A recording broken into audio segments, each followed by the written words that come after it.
el próximo domingo, ¿es posible? Claro.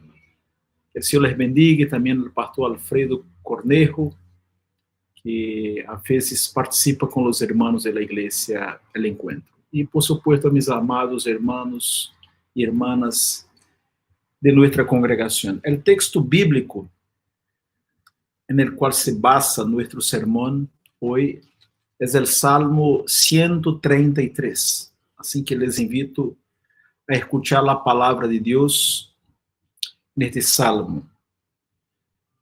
Antes de la lectura, déjame solamente enchufar mi computador. Estava enchufado, pero deve haver.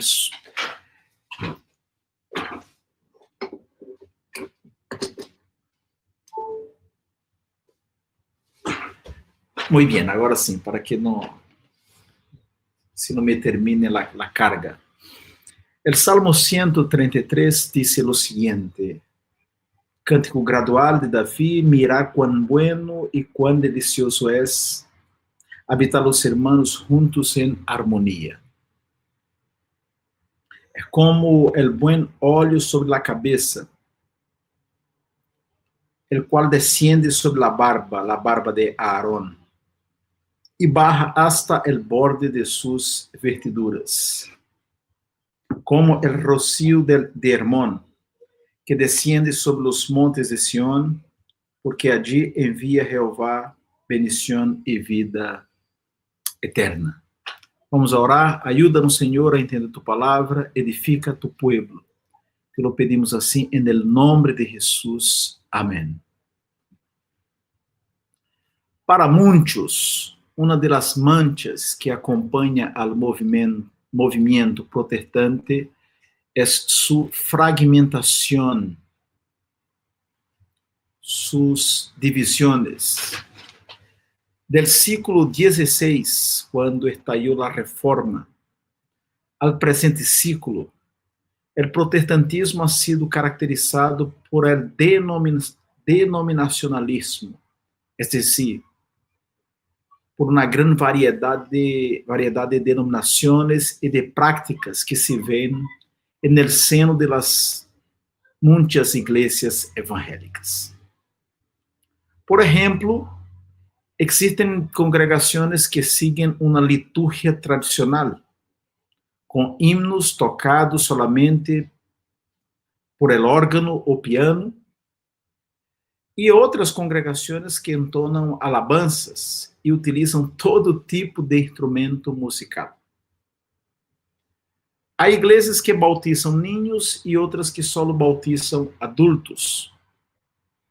Há congregações em las quales os creyentes creen hablar línguas extrañas e outras que sostienen que o dom de línguas é um fenômeno próprio de la época apostólica e, por lo tanto, não contemporâneo. Não serve para outra época que não seja a época apostólica. São muitas as diferenças e os nomes de las iglesias já nos dão uma ideia de las diferenças.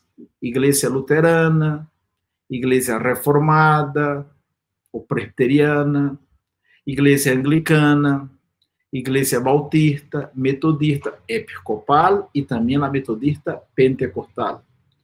Aliança Cristiana e Missioneira e muitos outros nomes.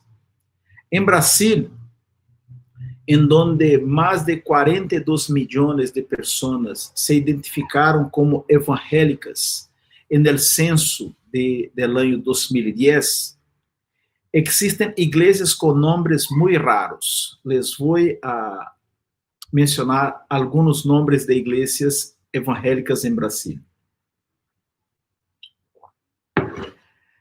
Estoy hablando en serio. Iglesia Evangélica Pentecostal de la Última Embarcación para Cristo. Iglesia La Niña de los Ojos de Dios. Iglesia Evangélica Abominación de la Vida Chueca. Abominación a la Vida Chueca. Otra iglesia tiene por nombre Comunidad del Corazón Reciclado. Otra se llama Iglesia del Hijo del Hombre. Otra, Iglesia Pentecostal Jesús nació en Belén.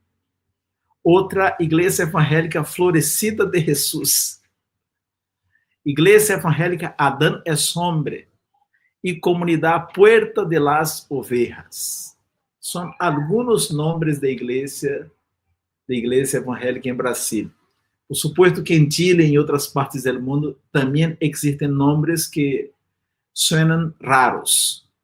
Esta diversidade de nomes e costumbres hace com que a menudo nos enfoquemos, nós como creyentes, em las diferenças e nos olvidemos de lo essencial, que são os pontos ou bases em comum que temos com os demais hijos e hijas de Deus.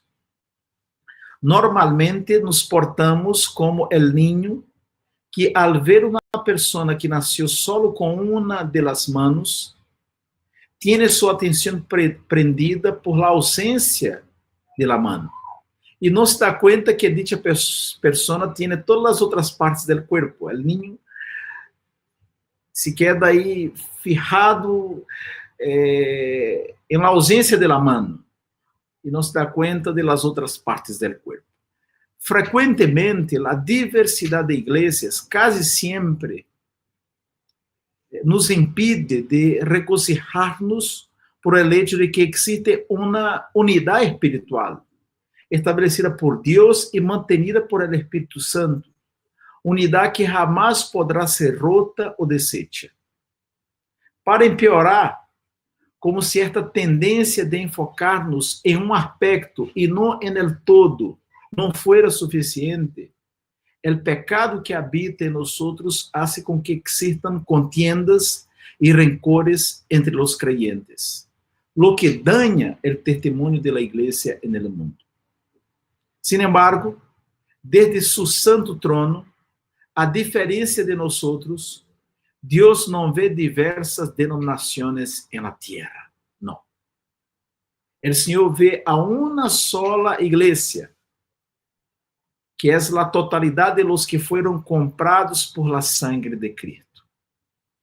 E que por meio de sua palavra, o Senhor nos anima a viver em harmonia com nossos irmãos.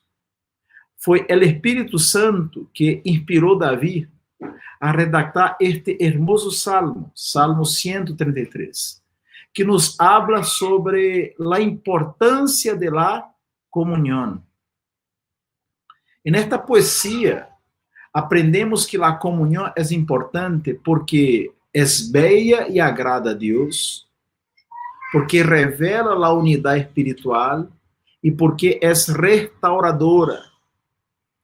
Para entender a importância da comunhão planteada por este salmo, é necessário ter presente que antes do reinado de Davi, o povo de Israel experimentou uma grande crise de liderazgo durante o reinado de Saúl, rei que antecedeu a Davi en el trono. Os últimos anos de Saúl foram de decadência espiritual e de instabilidade política. O Senhor lhe havia rechazado, o profeta Samuel também. A morte de Saúl e de seus filhos ante os filisteus hizo com que Davi assumiera o trono. Sin embargo, o povo de Israel não estava unido. Davi foi proclamado rei em Hebrón, pero los norteños, los israelitas del norte, nombraram Isboset, hijo de Saúl, como rei. Houve conflitos entre os homens de Davi e os homens de Isboset. Dos reis, dos exércitos, dos comandos. A Bíblia nos informa que Davi governou por 7 anos e meio em Hebrón. Quando Isboset foi assassinado por apoiadores de Davi, a Bíblia afirma o seguinte: vieram todas as tribos de Israel a Davi em Hebrón e hablaram dizendo: enos aqui, hueso tuyo e carne tuya somos. Que hizo Davi entonces?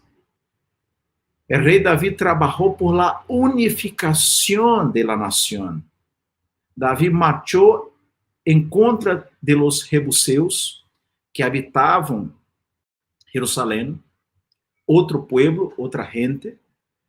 El ejército de David venció a los jebuseos y David estableció su palacio en Jerusalén y trajo el arca de la alianza y la puso en Jerusalén. Y David fue muy sabio en esta decisión, porque Jerusalén está ubicada en la región central del territorio. Y bajo el reinado de David, Jerusalén pasó a ser la capital política y religiosa del país. En Jerusalén fueron establecidos el palacio y el tabernáculo, y después el templo fue construido por Salomón, hijo de David. Y en Jerusalén, la Biblia menciona que David reinó 33 años, totalizando 40 años, si consideramos los 7 años y medio en Hebrón, más los 33 años cuando la nación ya estuvo bajo su autoridad en Jerusalén. Como también sabemos, además de rey, David foi um músico muito talentoso. E para celebrar a unidade de Israel, Davi compuso este salmo, que nos ensina sobre a importância da comunhão. Pois, como afirma nosso Senhor Jesus, se um reino está dividido contra si mesmo, tal reino não pode permanecer. Acá vemos, primeiramente, que a comunhão é bela e agrada a Deus. Mirá cuán bueno y cuán delicioso es habitar los hermanos juntos en armonía. La comunión es bella y agrada al Señor. El versículo 1 es, por lo tanto, una expresión de la bendición lograda en la unión de las 12 tribus bajo el reinado de David después del turbulento reinado de Saúl. Pero noten la frase antes do versículo 1, que diz cântico gradual. Esta frase, cântico gradual, não nos ajuda, verdade? A Bíblia Nueva Versión Internacional traduz esta expressão que aparece na Reina Valera como cântico gradual, como cântico de los peregrinos. Aí se enquadra. Aí sim a informação, o texto nos ajuda. Cântico de los peregrinos. O que significa isso? Que este Salmo 133 e todos que conformam o bloque del Salmo 120 hasta el Salmo 134, este salmo era entonado por los israelitas em seus viajes hacia Jerusalém. Ustedes sabem que algumas fechas do calendário de Israel deveriam ser celebradas em Jerusalém. La Pascua, por ejemplo. Los judíos de las diferentes regiones de Israel subían hasta Jerusalén para celebrar la Pascua. Al menos una vez al año, los judíos se dirigían a la capital del país y estos salmos del 120 al 134 eran especialmente cantados por ellos en estas peregrinaciones. Um estudioso bíblico señala, durante los peregrinajes, los judíos disfrutavam de uma experiência ecumênica em seu caminho hacia Jerusalém. Los peregrinos chegavam de muitos caminhos de vida distintos, regiões e tribos, mientras se reuniam para um solo propósito, adorar al Senhor em Jerusalém. Davi, então, alaba a Deus porque, tras anos de instabilidade política, agora, em seu reinado, era possível ver a los israelitas de las diferentes tribos juntos em harmonia, juntos, bajo um mesmo propósito, habitando a terra que o próprio Senhor les havia regalado, a terra de Israel, a terra de Canaã. Em seu gozo, Davi poeticamente invita a seus compatriotas a mirar quão bueno e quão delicioso é esto. Habiendo explicado o contexto original, necessitamos interpretar este passagem, assim como todos os passagens do Antigo Testamento, à la luz do Novo Testamento. De não ser assim, poderemos ser confundidos com os judeus, que supervaloram o Antigo Testamento e desecham a Jesus como o Messias, o Hijo de Deus, e por ende, o mensagem do Novo Testamento. Desde a venida de Jesus, a comunhão do povo de Deus já não tem que ver com uma cidade, com uma nação em particular, com um templo e com um calendário religioso. Que dijo Jesus a la mujer samaritana? É interessante o diálogo que Jesus mantuvo, sosteniu com a mulher samaritana, registrado no capítulo 4 de Juan. Os samaritanos tinham sua própria religião, tinham sua Bíblia, que era diferente da Bíblia, da versão bíblica dos judeus. Os judeus adoravam em Jerusalém, os samaritanos adoravam em outra cidade, em outro monte. Que Jesus dijo a la mujer samaritana: escuchen, mujer, créeme, que la hora viene quando ni en este monte de los samaritanos, ni en Jerusalén adoraréis al Padre. Mas la hora viene, y ahora es, quando los verdaderos adoradores adorarán al Padre en espíritu y en verdad, porque también el Padre tales adoradores busca que le adoren. Es decir, Jesús rompió qualquer tema nacional, cultural, geográfico, certo? Porque o Padre busca pessoas que lo adorem em espírito e em verdade. E estas pessoas podem estar em qualquer lugar do mundo. Mis hermanos e hermanas, nossa comunhão não está basada em valores terrenais. Não está basada no hecho de ter um root, seja chileno, seja brasileiro, seja mexicano, seja qualquer outro. Não. Nossa comunhão está fundamentada em la obra de Jesus, salvador de judíos e de gentiles, é decir, de todos aqueles que não são judíos. O apóstolo Pedro, inspirado por Deus, afirma: mas vosotros sois linaje escogido, real sacerdócio, nação santa, pueblo adquirido por Deus, para que anuncieis as virtudes de aquele que os chamou de las tinieblas a sua luz admirável. Esta comunhão é bela e agrada a Deus. É certo, temos muitas diferenças. Acá, mientras realizamos esta celebração virtual, existem pessoas de diferentes idades. Há niños, há jóvenes, há adultos. Diferentes estilos. A uns les gusta o pelo largo, a outros o pelo corto. A uns les gusta um estilo de roupa, a outros, certo? Uno pode poner a polera de Peru, outros jamás de Peru, jamás. Este foi um regalo de um irmão em Brasil que me la regalou no ano 2009. Ou seja, nada a ver com a rivalidade histórica que existe entre Chile e Peru. Pessoas de diferentes nacionalidades, de diferentes acentos. Há colombianos, há bolivianos, há mexicanos, há gente de Coreia do Sul, há gente de Brasil, gente de diferentes partes de Chile. Existem muitas diferenças entre nós outros. Entre nós outros, igualmente, existem preferências e gostos distintos. Pero lo mais importante não são as particularidades, sino a unidade que temos em Cristo. Em Cristo temos harmonia. Isso significa dizer que necessitamos ajudar-nos sempre, perdonar-nos e trabalhar em la expansão de su reino.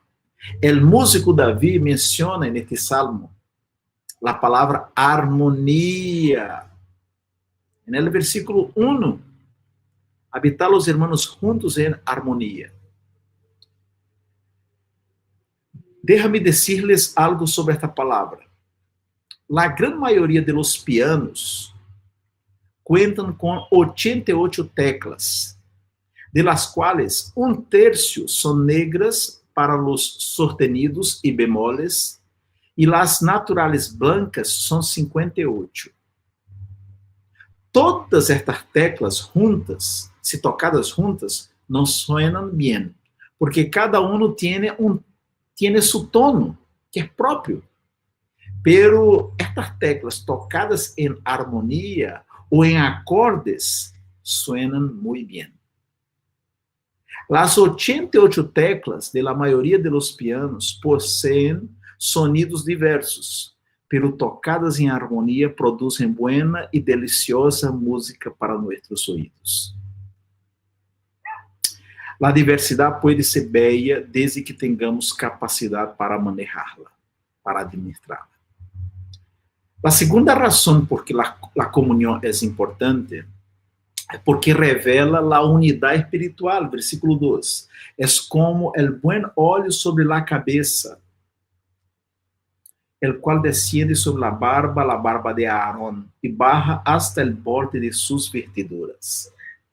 Para ilustrar la importancia de la comunión, David se utiliza de 2 imágenes bien conocidas entre sus compatriotas, entre sus hermanos israelitas. La primera imagen aparece en el versículo 2. Es la imagen del óleo derramado sobre el sumo sacerdote Aarón. La enseñanza aquí es la unidad de las 12 tribus bajo el servicio sacerdotal proporcionado por Dios para el pueblo de Israel. Este es el mensaje del versículo 2. La unidad de las tribus bajo el servicio sacerdotal que Dios regaló al pueblo, que Dios entregó al pueblo. Por supuesto que existen vários elementos ricos de significado en este versículo. El óleo, o aceite, la barba, que era una señal de madurez, ¿cierto? En las civilizaciones antiguas. El adjetivo buen, e também as vestiduras do sumo sacerdote. São elementos muito interessantes e com rico significado. Sin embargo, um erro que devemos evitar al interpretar este salmo é o de detenernos em las particularidades de los elementos e assim perder de vista lo mais importante, el conjunto de la obra.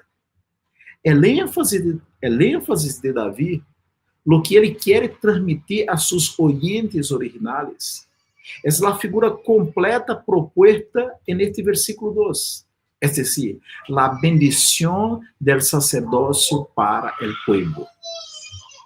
Al leer acerca de la institución del sacerdocio en Israel, vemos que esta es la forma que Dios eligió para bendecir a su pueblo, para redimirlo de su pecado, para aceptarlo en su presencia, porque las personas deberían entregar los animales, ¿cierto? Y las ofrendas en las manos de los sacerdotes, y estas ofrendas y estos animales eran quemados o quemadas, ¿cierto? En sacrificio a Dios, y eso representaba, ¿cierto? La expiación, el perdón de pecados. Por eso la sangre debería ser derramada, la sangre de los animales. Y ese ministerio cupo a los sacerdotes. Entre las 12 tribus de Israel, Dios eligió a una para ejercer este ministerio, la tribu de Leví.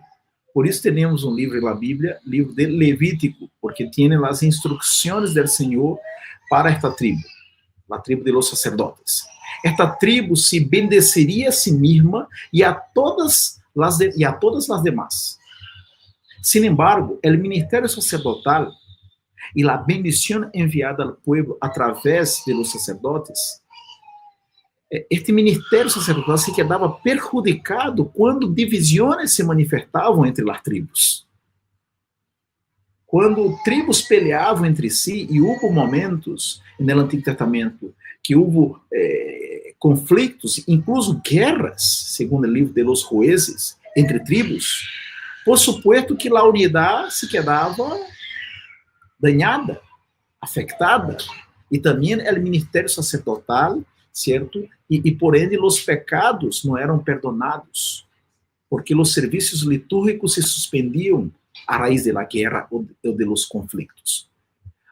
Bajo o reinado de Davi, o sacerdócio cumpriu plenamente sua função sobre o povo de Israel. Jerusalém foi estabelecida como a capital política e luego religiosa de toda a nação. Os descendientes de Aarón foram usados por Deus durante quase 1500 anos para bendecir a nação de Israel. Curiosamente, o collar de la túnica del sumo sacerdote, Aarón, levava 2 piedras de ónice com os nomes de las 12 tribos. Es decir, o nome de las 12 tribos de Israel estava aí inscrito, certo, em estas 2 pedras de ónice em la túnica del sumo sacerdote. Em la unção, ou quando o sumo sacerdote era ungido, não só se ungía ao sacerdote, sino também a los que estavam representados em ele. El óleo era derramado sobre a cabeça, bajava por la barba e por el collar de la túnica, onde estavam representadas as 12 tribos de Israel. Es decir, solamente em unidade todo Israel poderia ser bendecido por el exercício del sacerdócio.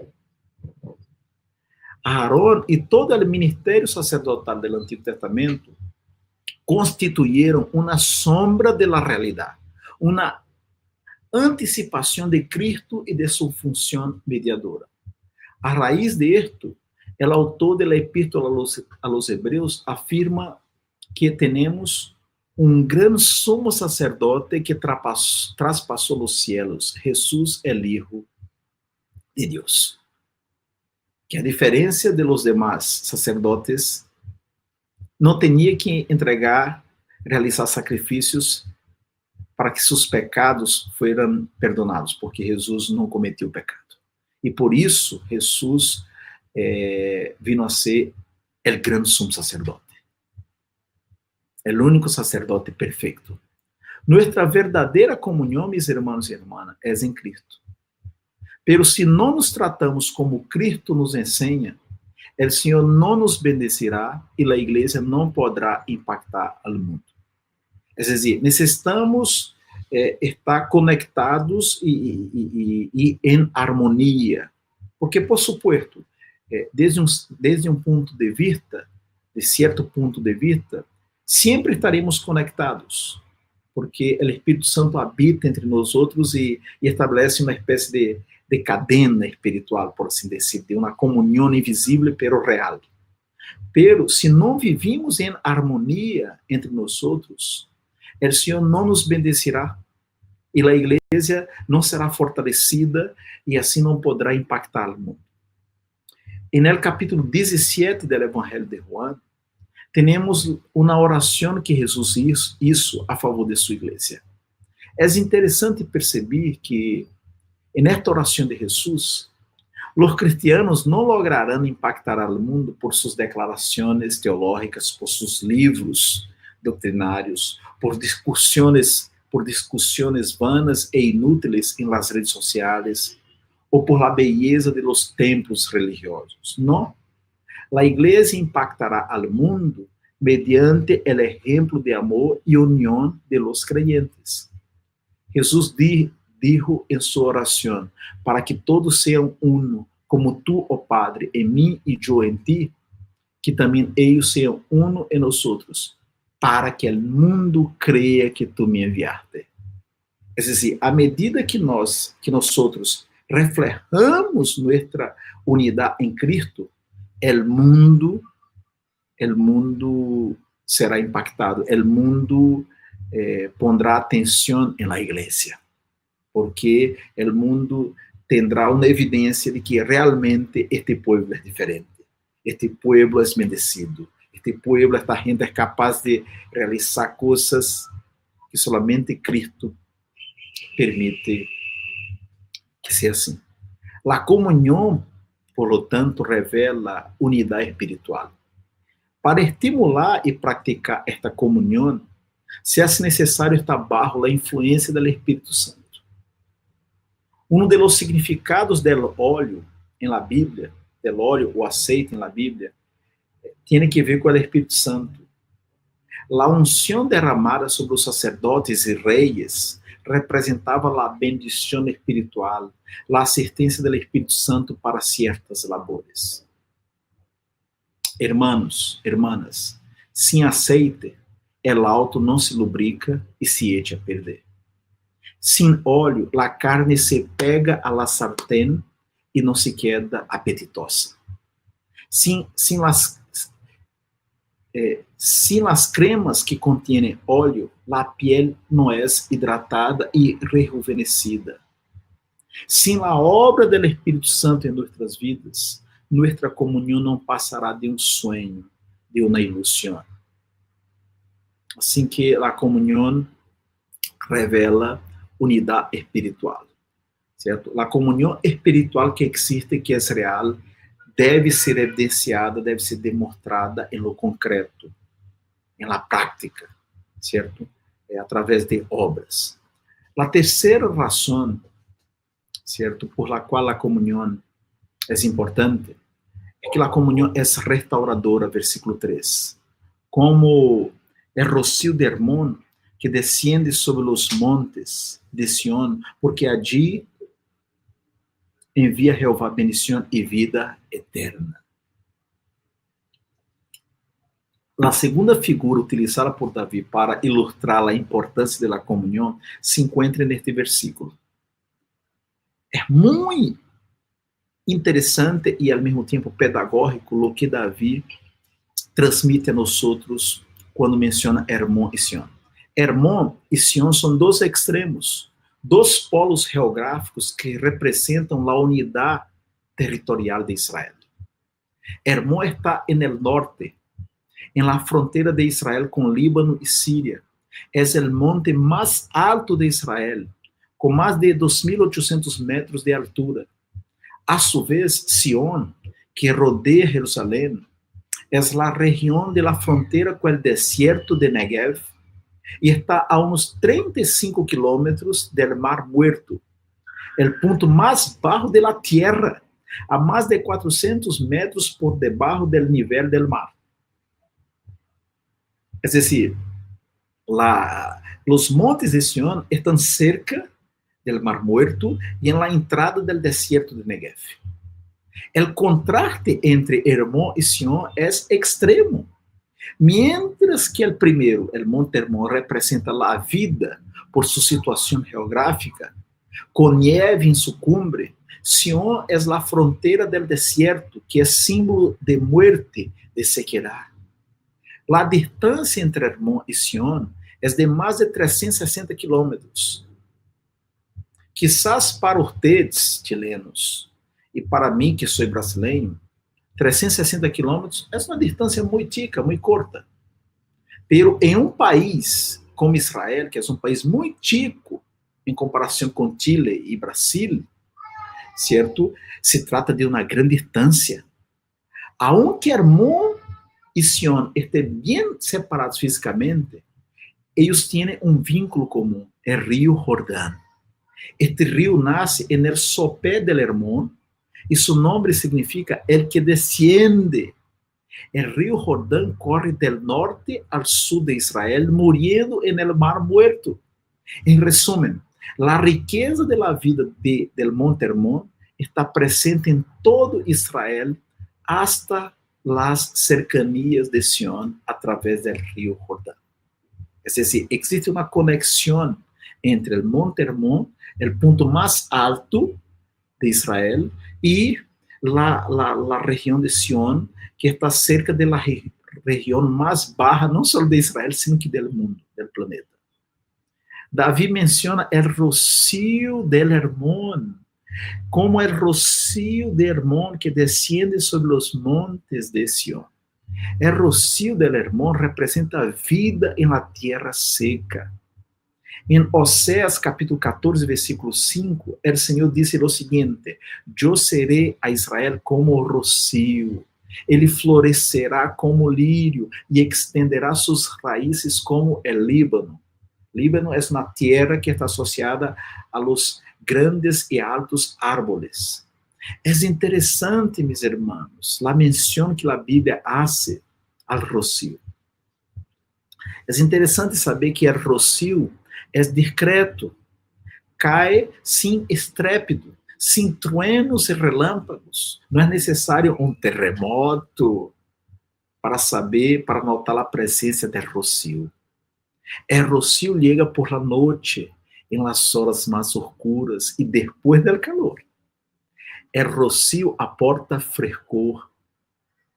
O rocio é cortante e abundante. Assim é a verdadeira comunhão. É discreta, se manifiesta todo tempo, aunque seja durante os tempos de oscuridade, e aporta frescor, aporta alívio. Quando Pablo estava na cárcel, ele recebeu a visita de um irmão, Onesíforo. Vemos como Pablo descreve o efeito desse encontro, porque muitas vezes me confortou e não se avergonçou de mis cadenas, sino que quando estuve em Roma, me buscou solicitamente e me hallou. A comunhão é restauradora. Todos nós hemos experimentado a bendição da comunhão. Hemos sido bendecidos, beneficiados, apoiados, suportados em momentos difíceis em nossa caminhada por algum irmão, irmã ou por várias pessoas. Em minha vida, certo? Foi a acolhida de uma pareja cristiana que restaurou, que sanou meu coração durante o momento mais difícil de meu ministério. Durante meses, esta pareja me entregou amor, carinho, cuidado e também o pan nuestro de cada dia. Assim que minha palavra, ao ter, à luz deste salmo, é ser um instrumento de restauração em la vida das pessoas, não ser uma carga. Para que assim seja, é fundamental que você madure a fé e tenha uma atitude de siervo hacia os demás. En el reino de Deus, afirma Jesus, el maior entre vosotros hágase como el menor, e el que dirige como el que sirve. Pois bem, hemos aprendido en este salmo sobre a importância de la comunhão. A comunhão é bella e agrada a Deus. A comunhão revela a unidade espiritual. A comunhão é restauradora. Hermanos e irmãs, necessitamos ser uma igreja que apoie e que acorra as pessoas. Bernabé invertiu na vida de Pablo e também na vida de Juan Marcos. Pablo invertiu na vida de Timoteo. Elias invertiu na vida de Eliseu. Moisés invertiu na vida de Josué. Em quem tu estás invertindo tu tempo e atenção? Quem ha sido beneficiado, bendecido através de tu vida? Nós outros, é certo, vivemos numa época muito complexa, mas não estamos impedidos de usar teléfono, de usar os recursos tecnológicos para falar com as pessoas, para consolá-las, para animá-las. Necessitamos, además, meus irmãos, ser uma igreja de comunhão, uma igreja em la qual se vê a ajuda mútua. Uma igreja que, de hecho, põe em prática o que dijo Jesus, mas bem-aventurado és dar que receber. Necessitamos ser uma igreja de perdão, de sanidade, uma comunidade terapêutica, uma comunidade que restaura. Donde não existe perdão, as pessoas se enfermam. É muito importante, meus irmãos, que busquemos ao Senhor e que sepamos perdonar uns aos outros. Escrevendo a los Efésios, e termino com esta cita, Pablo habla de la unidad espiritual de la comunión. E disse, les ruego que vivam de uma maneira digna del llamamiento que han recebido. Sempre humildes e amáveis, pacientes, tolerantes uns com outros em amor. Esfuércense por manter a unidade do Espírito mediante o vínculo de la paz. Há um solo cuerpo e um solo Espírito, assim como também foram chamados a uma sola esperança, um solo Senhor, uma sola fé, um solo bautismo, um solo Deus e Padre de todos, que está sobre todos e por meio de todos e em todos. Amém. Amém.